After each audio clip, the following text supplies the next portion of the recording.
Hello lads, it's been a while, but we're gonna upload a new video, and the reason why I'm uploading this is because I was basically forced to.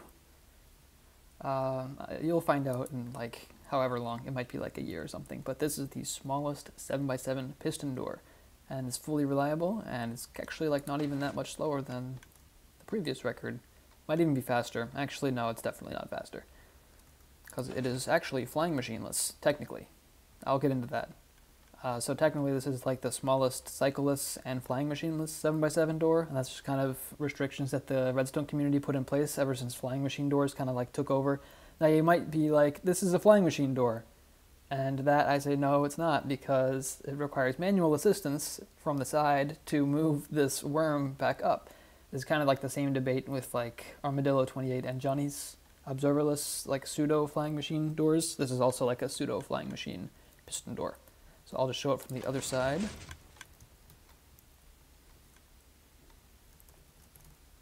There's like no cooldown time on this thing. It's like pretty survival friendly, I'd like to think, but I think it's a little bit too slow for something to like build in your base, especially because it's like the sides are like spammy as heck. And, like, good luck walking through the door when this is happening. And the reason why this is not locational or directional is kind of crazy, because these rails really don't like to do their job properly. Like, it's fine going up, but on the way down, they hate doing their job. So I'll get into that as well. You can see this store does have a couple of entities. A couple of them are like necessary, and a couple of them like you could do without, like that boat right there. It's just to make the door like faster. So you should definitely put it, I'll be putting it in the tutorial as well, of course. So the reason why this is smaller is because it doesn't have a flying machine, because you'd need 3 layers of observers here to successfully create a flying machine door. And this one only has 2 layers here. And as you can see, that there's this line right here that pushes up and down to send this like pseudo flying machine back up using this observer right here. And so aside from that, it's pretty much just like a normal flying machine door. This tape is a little bit crazy. There's a boat cart in this part of the tape, and the rest of this is just like, you know, flying machine control right here, and then this is the timer for the tape right there, and then the rest of this is like part of the closing down here, obviously, and then the sides are just like whatever, nobody cares, and they just do their job. And another interesting thing is that the tape is like offset a little bit, as you can tell, and that's because of the way that the sides are attached. So let's just get right into building this thing. So for this door, you'll need to dig down like, I think 8 blocks. So you want to find the middle of your door and place normal pistons on the bottom of this worm right here. So it's like 11 blocks wide, 2 blocks thick, and some number of blocks tall. I can count it right now, I guess. It's 8 plus 7 plus 7. You guys can do that math yourself. I think that's 22. So I think it's like 484 blocks or something. It's the first, well, it's actually not the, I'm sorry, I didn't, just forget I said anything, okay? So this is basically the first sub 500 blocks, 7x7. You can put your frame right here. I think that's 1 block too tall, is it? Yeah, it is.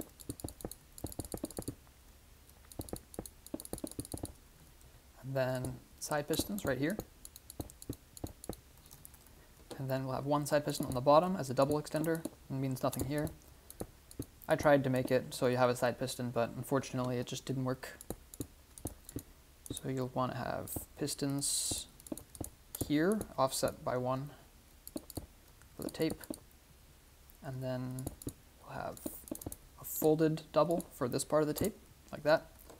And then we'll build this part of the tape later. Just put this piston here to push over. And then we'll just grab our observers.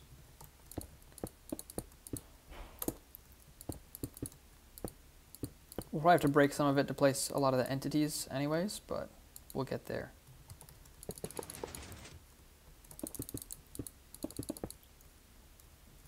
So there's that, and then on this worm right here, this one will have sticky pistons on the bottom. We'll just fill in the door frame because it's like 1 block thick. No one cares. So the first thing we're going to be doing is the closing circuit for the bottom. So your input block is going to be, so this is like the bottom. This will be our piston to start the thing. This is where the observer is going to be. And then here is where your input is going to be. So just kind of use that. It can be a lamp or a note block, I think, but it doesn't really matter. So just use a lamp because it's way cooler. We'll have a piston here to activate the sides, but we'll just do the bottom closing first. So you're going to place a line of observers right here as a slider. Now I'm going to be completely honest, I have no idea how this bottom closing circuit actually works. Like, I haven't figured out all the timings and whatever. And let's just silence the droppers now just because we can. So just, these can be any item, so just place 2 droppers facing this way. And place 2 more with a different item in it. You have to fill all the slots just with 1 stack. Or not with 1 stack, just with 1 item works. It doesn't have to be like a billion items. It can also be just all shovels if you want. That also works. And then you want to go back to the first item again, so kind of like alternating droppers filled with items. Whoops. Droppers again. Observers. And the last one will be facing the opposite direction. Whoops. Like that. Then we'll just put droppers in this one. And then they won't make any noise because it's really annoying when they do. So observers like this, and then a block. So one of the reasons that the 7x7 bottom is like possible is because this is an odd number of layers. Well, it's an odd layered door, meaning that it has to push up 6 blocks. And the reason why that's significant is because you can see if you like go every other thing, you can place blocks right here, and that's kind of a big deal because that means you can spam the bottom as much as you want without worrying about it going too far. For example, in doors like 6x6 or 8x8, you will just have door blocks right here, and the worm will, if prompted, go above the door, and then normal pistons will go in to the frame instead of like blocks. But because this is a 7x7, you can just have it like this, which makes your job a lot simpler as a door maker. And this is going to be the way we stop it, is we're going to have an observer coming out from here, dropper, and then this, and that actually propagates the signal. There's a very particular tile tick priority that you need, but I don't know exactly how to get it, so some other like less obvious ways to get this won't actually like work for some reason. And I just have no idea, so yeah. And then how you stop this is, like we said, with this thing, just put 5 items in here. And this might be like a really weird way to like stop it. You might expect it to be like, oh, let's just power this piston and block it. Nope, we're gonna do this instead. And the reason why this works is, I don't know, but you can test the closing right now. You can see it goes up, and then when this timer like expires, it shoves that in, and that stops the thing.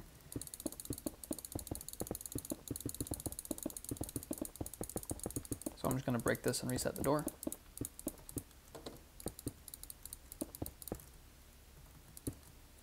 And yes, this door does actually have dropper clicks. It's just like less obnoxious if you silence these ones when you can. And it doesn't require any like extra blocks, just rotating the droppers. So why wouldn't you? You know? Anyways, so how we get the side pistons is we're gonna use an entity.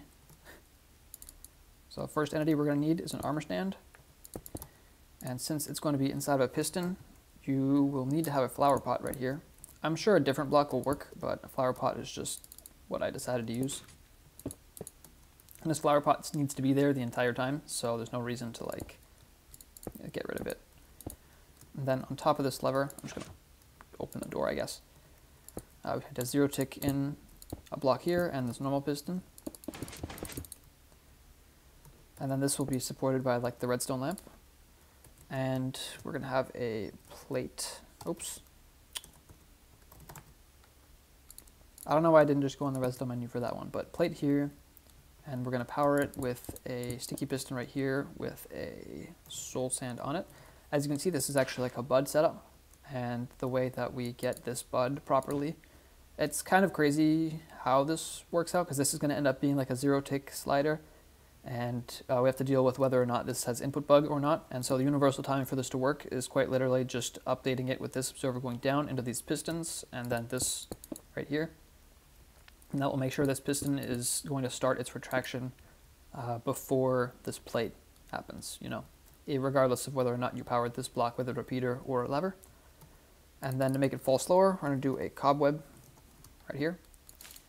And before we get further, we're going to be using a limiter, so I'll just remove this pressure plate for right now. I don't know exactly how you get snow layers, but I'm sure there's going to be some substitute for a 4-block tall thing. I'm pretty sure there is. I don't know though. Can you use a sea pickle? No, probably not. I don't know. That's not for me to figure out. If I figure it out, I'll post it in the comments, I guess. But right now we're going to have this right here and just place any block right here. So place the boat right here in the middle and then row it into this block. It has to collide with this block, otherwise the armor stand might not like be underneath it. Because if you look at the hitboxes,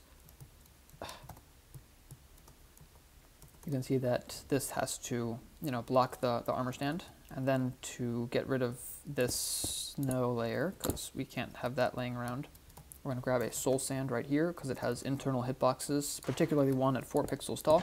So 0-tick that in, and then the boat will be, you know, just sitting there, and it won't actually power the pressure plate because pressure plates only look for entities that are 0.25 blocks above the surface that they're on, and this is precisely like right above that layer, so the armor stand can't really fall any faster unless you find a different block that has, you know, like 3 pixels. I wonder if a trapdoor works. Whatever. I'm not going to look into it. This is good enough for me. Right, so this is going to be all we need. Actually, no, we need to have this here. Remove that block for now. This is going to be powered by this pressure plate right here. Input bug does not matter here, so like forget about it. It's going to have a block with dust, just dust after that one. And then another observer, and then block with dust. The dust is for later. And then for this side, first off we have to fill in this 0-tick slider right here. We're going to have an observer facing that way, because this will push back on the closing, and just having an observer right here is going to be like helpful for later. So one observer facing upwards, return piston right there. We're going to have a dust right here, and then our updated piston is going to be facing this way. And there's a very particular reason for that. Also note block here to power this piston reliably. Just change the pitch. The reason why we need that piston, it can be like a bell as well, but why would you want that? I don't. It's just so this and this power them at the same, power this dust and this block at like the same time, so it just gets 1 0-tick regardless. And then this will have 2 observers right here, into a block with dust, into a block with dust. And this sequence is actually quite interesting. So you might notice we have a bunch of like random garbage over here. And the reason for this is because we need this to do 1 0-tick during the closing. And then the opening, what happens is this piston will be butted right from this pressure plate, because this pressure plate activates when this is pushing back. And this observer will update this to move over and get stuck, right? So this piston will do a single pulse, or a 0-tick pulse on the closing, and that will cause this observer to take 1 output from it. But when on the opening happens, we need these pistons to like stay on, you know, but we still need to propagate a signal through the side, so we're going to use this to get a double pulse from just an observer pulse. And how we're going to translate that into the top to get what we want is we're going to have 1 observer up, sticky piston right here, block, and then observers like that, and then they'll go into the side. We're going to have to remove those like in 0.2 seconds to place the tape circuit, but we're still going to like test it out. So you can see all this is working out. This is butted, right? That gets stopped, and then this thing pushes over. You can see there's a double pulse, and then this observer goes back up and does this. And then as soon as this falls down, this side will open. And we're just going to reset this by powering this hopper.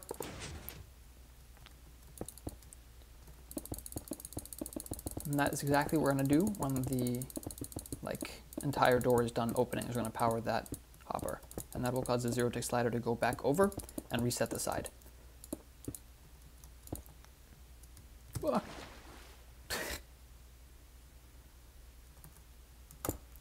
Gone swimming. can I say?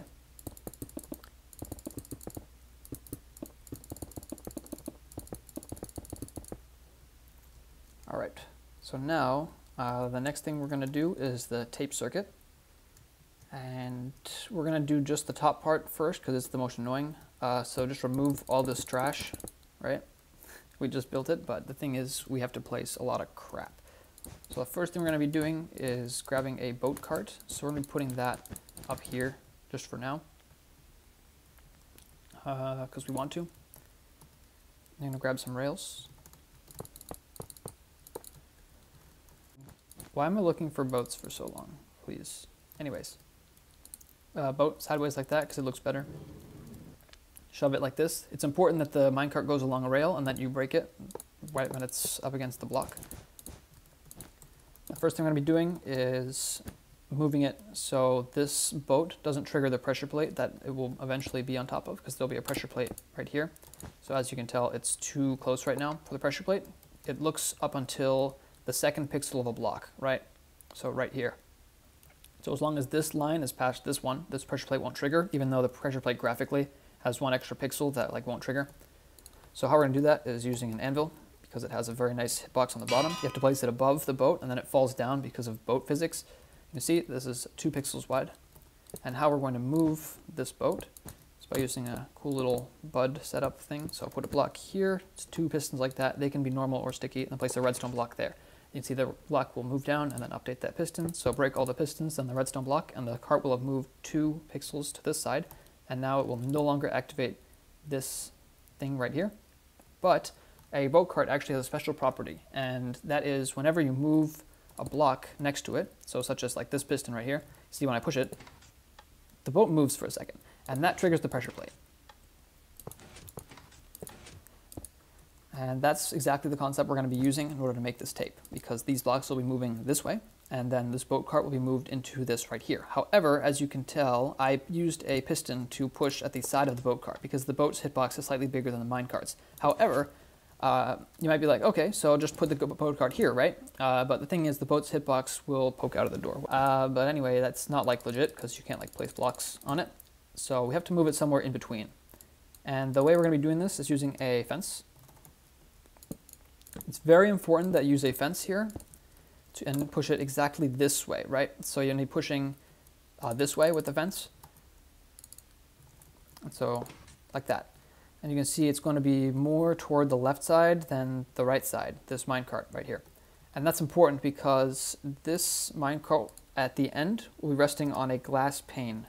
And the thing is, glass panes, when they're connected like this, they basically have a hitbox that's like 1 block away from the middle, right?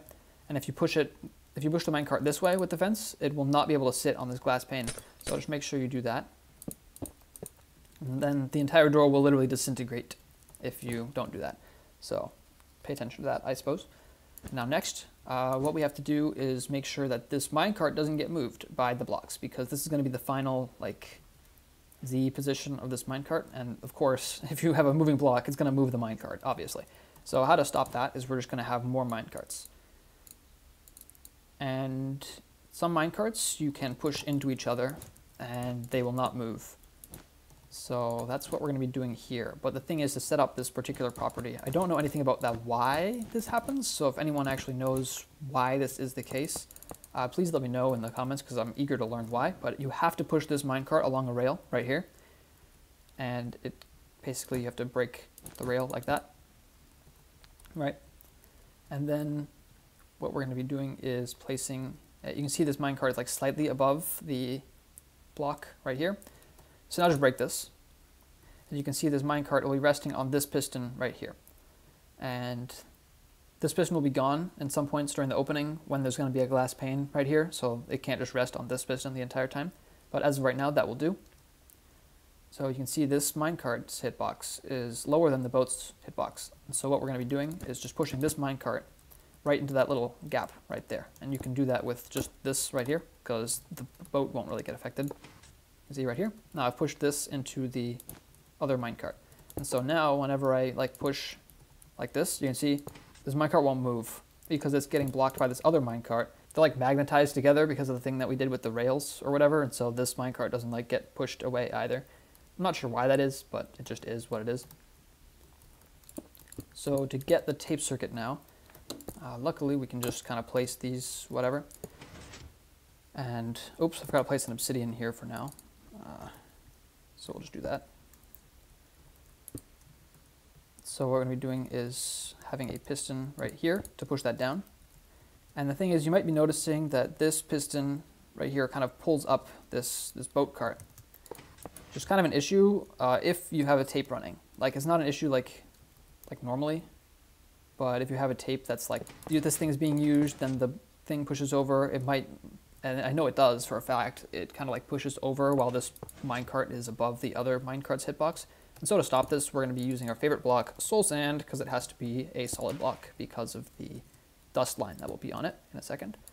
So zero tick that in, and now you can tell that this kind of thing doesn't pull the minecart up nearly far enough. And so it won't like break when we use the tape. So to power this piston right here, we're going to be using a, I know it's going to be like impossible to see, but we're going to be using a glass pane in here. And then 2 observers facing up, and they all have to be zero ticked in. So you can kind of see that this glass pane will detect that piston right there. So I'll just kind of move all these in. And then we're going to have a dust right here, and then a block. Now, that is most of the tape completed. However, as said, there would be a glass pane right here. And the reason why that is because, oh my god, I have to zero tick it in, of course. And the reason why that is because we need the proper infrastructure on the top to maintain the slider along these side blocks right here. And so that we are going to be getting by doing glass pane right here. And it looks like it won't work right now because there isn't a block there, but there will be a block there, and the block there will be a log. And so this will just kind of, well, it won't be a log when the door is opening, but like right now it's a log. You can see that the thing will like go up and down. And that's why this glass pane detaches and the observer like sees that. And that's why the boat cart like has to be on this part of the glass pane and not like get supported by this part. Otherwise it'll like fall through and then break the entire thing. And that's what went wrong in the first time I tried to build this door over here. So that right there is just going to like bud that. It doesn't actually matter because it gets updated because of observer update order. So for example, if you have something like this, you might assume because things usually get processed in the order like this one process updates to turn off before this one updates to turn on. And that usually is the case if you have like a block in between them, right? It's like this one will turn off before this one turns on. And so you won't get anything silly happening. But when you have 2 observers like this, for some reason, this one updates to turn off after this one updates to turn on. And so this one turns on first, and then this one turns off, and then in the same tick, this one turns off after this one turns on. So this gets updated, as you can see. It'll do a 3 game tick pulse because it never gets updated to turn off by this thing. And that doesn't really matter. It just kind of does whatever.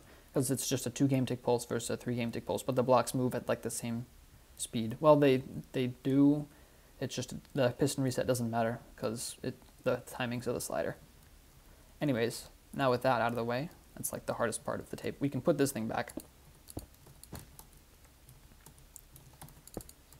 And you might be noticing that there are pistons in the tape, right? With this. And we'll be moving them. Let's just put a glass block in for now. We'll be moving them in the tape as well. And there's a pressure plate like literally right next to them. So obviously that is going to cause a problem. And we're going to solve that by just having one singular obsidian right here. And then they won't push up anymore and break.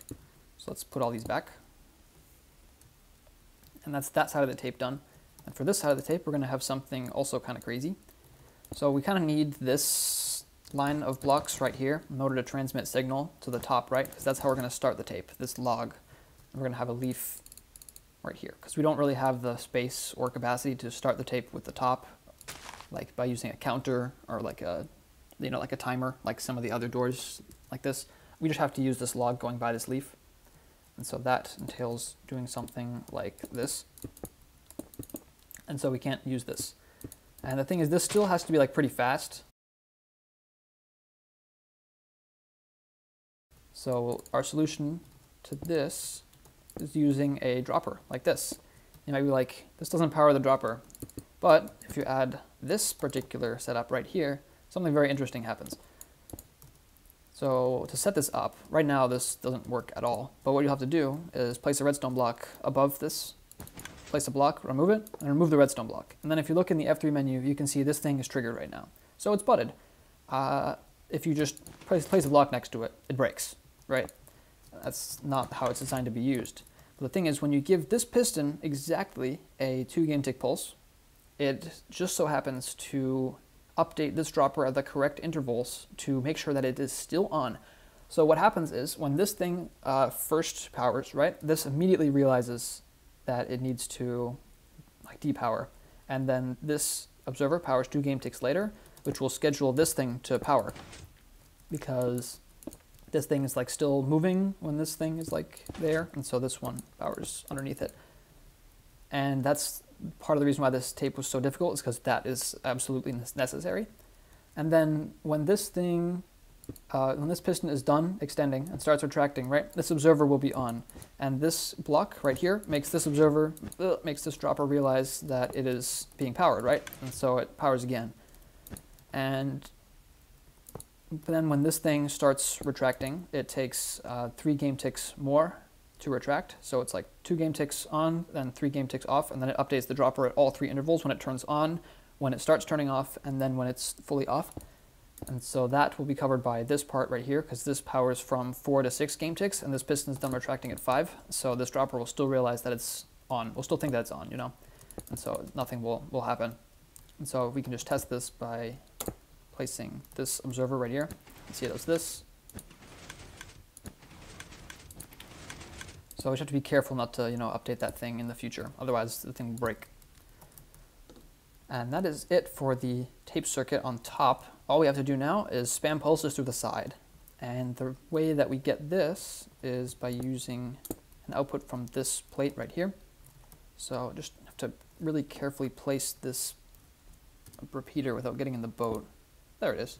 I think you can also do it if you like stand right here and then place it like that. That's probably easier. I spin on 4 ticks because this solves a very interesting issue in that we don't have enough delay, because when this thing depowers, it sends a pulse through the side which does the tape, right? And that tape needs a little bit of cooldown time because this thing is like pretty slow. And so that's why there's going to be a huge amount of delay here. This is basically the only place that we could fit any, because the tape circuit itself is like pretty rapid. So that's just the setup for it, and the actual tape circuit will be as follows. 2 pistons like this as like a slider to go back and forth. And then we'll have to do something really stupid. We need a hopper facing this way, right? And then on top of that, we need a block with a comparator. And inside of all of this stuff, we need an armor stand. Which you might be like, just place the armor stand, bro. It's not that hard. It is. I'm sorry, but it's kind of what it is. So just push this against the chest, right? Because the thing is, we need this armor stand to be placed and sitting on this hopper. And the way that we get all this to happen is we just have to do a billion farmland clips. So just set up all of your pistons like this. Grab some farmland. If you're in survival mode, just hose some dirt or something. It works fine. And then grab some buttons. So place this in here. So farmland goes up again, goes up again, and there it is. And now it's sitting on top of this hopper. The reason why this works is because whenever a farmland gets like trampled or whatever, whenever you place a block on it, it turns into like a solid block instead of just being like 1 pixel lower. And it just is like, you know what? We're just going to teleport all entities that are inside this farmland right now to the top. And that's what happens. And unfortunately that can be abused because, funny.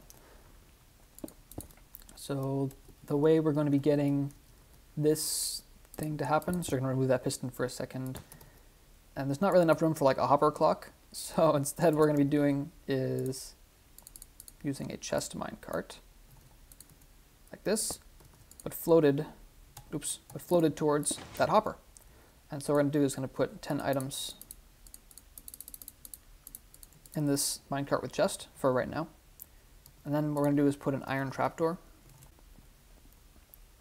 It could be a regular trapdoor too, but just get real. I don't want to like flip that by accident. So you can see whenever I drop this down, right, the items begin transferring from this cart to here because it's floated over this hopper right here. Just put that back. You want to grab a composter, I'm gonna put a cake in it, like that. So anyway, after that very interesting mishap, I think there's some random keybind on my keyboard that changes my audio output for whatever reason, and so it like doesn't work. I have no clue. So anyways, the way that this sort of like timer works, right, is because when this minecart moves down, it gets items put into it, and then when this thing stops, it pushes back up, and then the items goes back in the hopper. And this part, which is like credit to like Doormaker, because he's like a G for getting this one, and then credit to like High30 for like finding this stupid minecart thing and telling me how to do it. Aside from that, this door was mostly made by me. I think like vipely like tried to help at some point, but like get real, I don't think vipely did anything. Okay, so now we're gonna have a piston zero-ticked into this armor stand, right? And what happens is with this tape, we're just gonna, you know, start a little clock there, and then it'll like stop clocking. And we need a hopper right here to transfer these pressure plate ticks into little pulses, and I'm sure you can see where this is going. So just kind of put this up here, and then redstone, and then a block. And this just has enough delay to, you can see there's like hardly any delay in like this part of the circuit when this tape starts, and there's like just enough delay like in all the rest of this to just have enough delay between pulses like this to make sure the tape works. And so you might be asking yourself, you know, the tape is attached to the side, so it goes on the closing, right? And to that I tell you, that is why there's a ton of delay right here. And that's what's kind of going on here, is we need this thing to go really early on the closing. And the thing is like, this like pushes over and then pushes like around. And that's why the tape is offset, right? It's because usually you'd have the tape go twice more. Like the pistons would be like right here to have like an even number of blocks on both sides. But the thing is, we're going to be using the tape once on the opening for the closing on the sides, and then once naturally for the opening. And that kind of like evens out to making it so we need one fewer tape cycle on each edge of the tape circuit. And so this goes like first before these ones fire, and then on the opening, this one will go first, and that's why we need this armor stand and pressure plate down here with that little circuit right there. And that's why this whole tape circuit is working out. We can just test this now, I guess, if you'd like. You can see the top moves and then it goes down. So you can use it again. You can see these things happen first, and then this is the sides open, and then the tape pulses like 6 times. 6, 7, actually it might be 7, I don't know. I have no idea how many times. It's probably 6, I just miscounted. And you can see this log goes past this thingy right here. And so that's exactly what we're going to be using to power this tape. The thing is, you have to be really careful not to update this dropper, right? And so what we're going to do to get it by this dropper is simply have a piston and then an observer, because observers powering don't like give block updates to surroundings. They only give block updates to here, here, here, here, here, here, and themselves, obviously. And so this dropper being right here, this dropper being right there doesn't actually get updated by that. So that's why we have that. And then we're going to have a hopper again, because rails, if you have a rail here, it will update this dropper, because rails update blocks that are like down and diagonal from them. So we can't have that. Then we're going to start here with a slider. And so the first block we need is going to be a glass block in the slider, and then we're going to have observers, one extra here at the end, and then a return piston like that. And that will fire the first part of the tape. And then we have to move this obsidian up again and have a piston here. And then this piston will retract, power this, and then this goes up into here and stops. Or sorry, it doesn't stop. It pushes this back. And then we're going to have a thing right here. I'm just going to remove this log for a second. We're going to have a one-tick repeater right here, and then this will just power the tape again to start a clock. I'm not going to put the log back yet. So to continue the rest of the top worm circuit, we're going to have 2 observers like this, And usually what happens is with these like top circuits, in the 11x11 and 10x10 I had the minecarts to help me out, and so we just needed a 12 tick clock running. This one, not so simple, because we just don't have the minecarts, and so usually we just spam this input, and so this thing will produce three outputs of this observer when this thing pulls back. There's one for the piston arm, one for the block, and then one for the observer activation afterwards. And then this thing pushes this over, and then it will push out again, so it'll do like 4 pulses. So I'm going to have a line right here, and a line on the ceiling. So the rest of this, we have like 4 blocks. I'm sure that there are some other methods to do this, like besides the one I'm using, but not many. There are not very many permutations of blocks that allow this. So the interesting part is that this dust line, it doesn't have a way to input it like just that dust line, and so you're absolutely forced to have an observer right here. And that is like just absolutely terrible, because if you have something like this, right, like good luck is all I'm saying. Like if you want to like grab this from here down to like here, or sorry, it's the other way around. But yeah, if you want to like have this, like good luck, bro. Like it's so impossible. I don't know how I did it. And the thing is, even if you have something like this, right, and then you power that, it's like there's no way to like update these pistons without the dust, without making them like locational. And even that is on top of the other thing with the rails. So it's starting to look kind of impossible to make that. So this right here does a pretty good chunk of the, I'm just going to place a rail here first, just so I don't have to like spam it. So this right here does a pretty good chunk of it. It gets the pistons down to like here just by like themselves. It has like a little bit of like weirdness with this layer like going down like slightly faster until like it gets to like the very end. I'm not sure why, but regardless, we can fix the derpiness issue and also finish off the rest of this by doing this with a 3-tick repeater. I don't know why that works. I just kind of spammed it. And then the last thing we do to solve the update problem is place one observer right here, and that activates this piston with a log.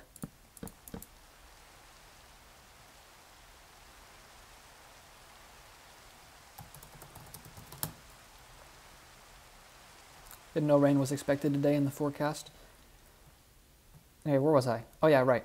So this log, you can see these pistons right here, they're like exactly where the update problem would be. So just, power this line right here separately from this one, and then update it with this log, obviously. Seems pretty simple enough. It took me like quite a while to find that, and that log is probably like the most insane thing that made this door like possible in the first place. And I'll explain exactly why that log is so special in 1 second. So we might as well just, fire away right here and just see how this all works. So now I'm just going to power the thing. And there it goes. You can see this thing kind of, the log, bam, the log updates that. And we're just going to stop that. Make sure this piston is exactly like this. Make sure it's like not pulled in, because that can happen sometimes when you stop the tape prematurely. So now that this is like all set up, right, we have to start doing the, to pulse this back and forth in order for this observer to detect it and then send it all the way back up. And so that seems pretty simple enough. So that's exactly what we're going to do. So this is stolen from David John. So on the closing, this thing pulses like 3 times, right? So it just kind of goes like this. It doesn't actually power this because the observer, the piston is already like repowered by the time it's done retracting, so it just pushes the observer out again. And then when this moves down for the last time, it pulls this back up. It's going to power this piston. So break that for a second. Grab an armor stand, grab a chest, push this armor stand against the chest, because we're going to need a cobweb timer again. So I have to grab this again. You have to 0-tick this in, otherwise it pushes the armor stand out. So like this. Oh my goodness gracious. I gotta go fix that. Oh well, that's not supposed to happen, but it just did. So I'll explain why that happened later, because it's kind of like integral to the door function that actually did happen, so I don't know what I was expecting. Plate right there. Cobweb. I don't have that. Cobweb. Bam. Shoot. Right there. Then we're just going to power that piston for good measure. That didn't actually break as much as I thought it would, so let's just kind of like put it back and pretend that nothing happened. All right. And then this thing also like powered the sides. So we're just going to put those out manually. All right. You don't have to do that in your door if you're not like testing it, so it's like fine. So what's going to happen here is this block is going to be like down, but it doesn't really matter because this pressure plate will power this piston. And then this piston will be in place to like spam in order to do the sides. So what we're going to do is have an observer here out from that piston and have another observer facing the same direction because we're going to have an observer clock right here. And you might be like, okay, so if you like power this piston, right, it just kind of does nothing. The thing is we're going to have two more observers out from here, and then when this thing runs out, that's exactly what's going to happen. So if I were to use this thing like without the top pushing down, because the top blocks every other pulse of this. And the thing is, if I used it without it, this piston would like miss its grab, and then it would like spam all this stuff, and it would like eventually like stop, but it would like, it wouldn't look very pretty. So I'm just going to use that right now. Push that up. See, it just kind of goes. You see, it kind of goes for a little bit, like after the thing is like done. It's kind of on purpose. And so there's kind of like one piece of the puzzle missing right now, and that is how do we get from this thing going down to this thing going up? Because this thing is like still clocking. I stopped it myself, right? But if you look here, there is a little thing that activates when the tape goes, and it powers this piston, and it spams this one, and it stops it. So that's pretty cool. So we don't need anything else to stop that. The only thing we do need, though, is to push the zero tick slider back over once the, spamming is all done, because we have to open up the side, and that is we simply get by having this dropper get powered, which powers the hopper. So you can see right here, observer facing into this hopper, and then it powers the dropper, and then powers the hopper, and then this right here is what went wrong like just 2 seconds ago to spam the entire door, right? And so this thing pushed back over, this thing did a zero tick, which does one pulse from this piston back to the observers, pulls this back down, and then this observer right here finally comes into play, and it powers this, and that's why the tape spammed. So we're just going to use the tape again manually.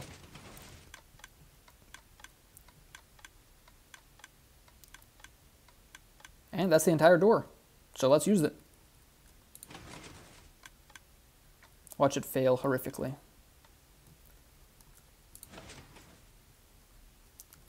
See, there's the tape going, I guess. Then the log goes by the leaf. Don't worry about this thing happening. It's like timed in a way so it doesn't affect it. I just got lucky. See, this thing finally spams enough to like stop the thing. It takes a long ass time for it to stop, but it's like just slow enough to make that like work. I think that's like different in different locations for whatever reason, but it always seems to work. I haven't found a place where it fails yet. So that is the tutorial over. However, there's still one thing that I'd like to highlight that made this door really annoying. So I mentioned these rails at some point, right? So these rails and the update order are really trash, is all I'm going to say about that. So you might be wondering, when you saw this thing get pushed down, right? The pistons here stopped very nicely. They all did 2 pulses. So it ends up, like this. I'll show it again, but I'll start explaining while the door is doing its thing. So whenever you push these things down, right? So these rails are kind of like tied to how this observer is like activating for better or worse. I don't know exactly the cause of this, but if I push down these things, should open the door already. If I push down these things with like a dust line or whatever, you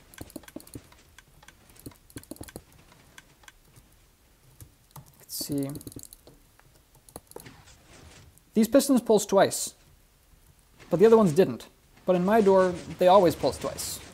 So what's going on here? So I'll show that again. Let's use pistons, I don't care. Only these ones pulse twice. What's going on? So what's going on here is update order. Whichever one of these update pistons push first decides what happens. So the main thing to focus on is this piston right here. If you have pistons that, push down before, like this one goes like after, this one updates after some of the other ones, right? You'll get one pulse from, this thing going down, right? Let's see, these will also get like one pulse, and then this one gets another pulse. So this one always pulses twice, because moving blocks, when they place, they update furthest to nearest, right? And so the update order will go this one, this one, this one, this one. Because this observer updates first, this one will update to this one, turning off, right? And then it will do a second pulse. And that's exactly why these rails are tied to this observer, right? It's because it detects, these observers will place before this observer places, because these pistons power before this one, right? And so they will be reset enough to detect when these rails are turning off because of the tile tick priority. Because like the way that it works out is because these things like power like pretty much at the same time. So this one powers instantly, right? And then this block gets powered after one tick. These rails get turned on after one tick, and then they turn off after 2 ticks, because this is a 1 tick long pulse. The thing is, the observer reset time is 2 ticks exactly, and they can detect when these rails turn off at 2 ticks if and only if they have, the rails have, or rather the observers themselves have turned on before this one has turned on, because of scheduling. And so that leads to these rails turning off, making these observers detect them, and then these pistons pulse twice. However, if you have this one going first, as you can tell, these observers will be scheduled after this one. And since these rails are tied to this piston exactly, they will only pulse once, because what will happen is this one will update to turn on, this one will update to turn on, these ones will update to turn off, and then this one will be resetting by the time these ones are turning off. And so that poses some serious issues for using doors, or using these things in a door, right? But if you noticed, we update this line of pistons exactly. Like, it doesn't matter what happens during like the rest of the like worm circuit, like pushing down. It only matters in the last thing, because if these pistons are like desynced, right? Like say if you have like, okay, let's do this, like exactly what it does, right? And then you start to spam this observer. You have to use a this thing. And you start to spam this, right? You get that, and it breaks. However, if you have it all in like the same state, everything becomes in sync, because the rails like update order doesn't really matter if you have them all like in sync. You see, kind of just goes like that. It doesn't matter if all of them are up or all of them are down, but because this one always powers twice, you need all the pistons to be up. And this one has to be the last one, because you need all these observers to place before this one, right? And so what happens is, when this log leaf thing updates this right here, so all these pistons are all butted from over here. And then when this block comes down, it updates them all furthest to nearest. And this one just so happens to be the one with 2 observers. And so all of these ones right here will place before this one, and so it's reliable. So that was a really roundabout way of saying that my door is reliable. I also made the smallest 8x8, but that one's not reliable, because I didn't realize when I made this. I really should have tested, but I didn't. It just worked first time, and I assumed that it would. But no, it works in one direction, north. The reason why it's directional is because it relies on the randomness of the piston update order rather than the dust. I don't know. It's directional, not locational, which defies all logic. You can see the pistons like spamming randomly, but they always pulse twice in the last one. So there you go. I'm going to try to make an 8x8 that doesn't have this problem, but no guarantees. There's no room in the top. It's kind of a freak accident that this thing happened. And the thing is, you can't just use this thing to update it, because the pistons will be at this level, right? It'll just be dust that's updating them. So I'm going to have like an observer slider like this in the ceiling. And then I have to shove the observer slider, which of course leaves very little room for this leaf. So we're going to have to figure out how to do it. Because I don't know. I'll figure it out eventually, but not today. Today I'm going to be uploading the 7x7. So thank you all for watching this really long video, and I hope you gained something from it. So see ya. Bye.